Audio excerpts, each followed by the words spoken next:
The Forcados Oil Terminal, located 65 kilometers away from western Niger Delta, has the capacity to store 5.25 million barrels of crude oil per day for export. It is a joint venture between the NNPC and two multinational oil companies, Shell and RG. It is the second largest pipeline network in the Niger Delta after the Boni oil pipeline system.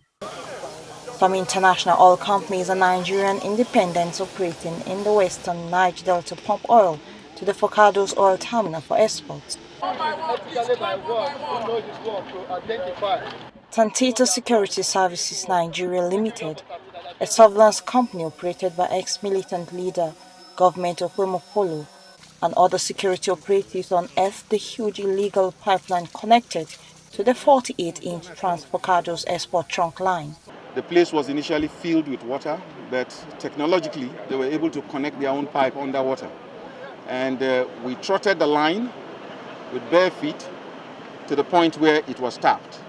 We had to create two dams on either side of the pipe so that the water contained in the dam can be pumped out. For days we pumped the water out before the illegality was exposed. Now what had happened is that if you see this riser behind me, that riser is operated by another joint venture company called Ajib. They're the ones who operate it. They've not been using it.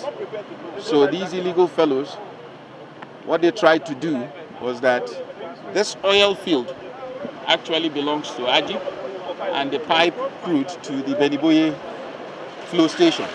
So instead of piping crude to the flow station, the smartest boys in the room decided to export crude to that particular jacket you are seeing out there. It's a very bold one, just about 11 o'clock of us.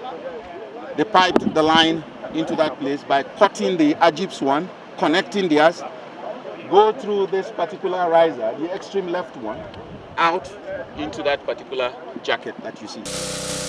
The illegal pipeline is connected to the trunk line through an abundant pipeline in Forcados Terminal in Ogolaho and linked to a location in the high sea where they load crude oil into vessels and sail across the shore of Nigeria.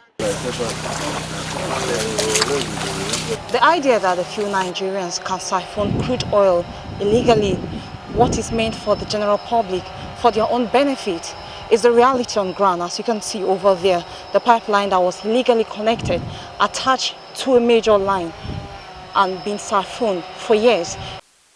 Investigations shows that it was easy for illegal connections to occur in abundant pipelines that have not been decommissioned, and there are well above 100 of such pipelines across the oil region that can easily be compromised. All this we are doing to ensure and also assure Nigerians that we are doing something to curb this menace of crude oil theft. We know the direct impact it has on the revenue, we all know, but especially on the people in the host communities and the environment. After trudging through the swamp all the way to where the crude is loaded and shipped across, it was obvious that oil theft is not an easy thing to be done, as it requires expertise, huge resources, and a whole lot more for a smooth and successful operation. After trekking 1.5 kilometers from where we discovered where the illegal pipeline connection was done, we came to this place, to the shore, where it's been siphoned out of the country.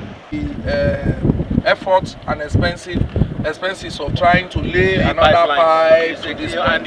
So they just use existing pipes to do their thing. That's the same thing they did at the TEP, and that's what they did here too. Therefore, checkmating the illegal trade must be done with sincerity of purpose and huge resources. Mwesi Igono, AIT News Warrior.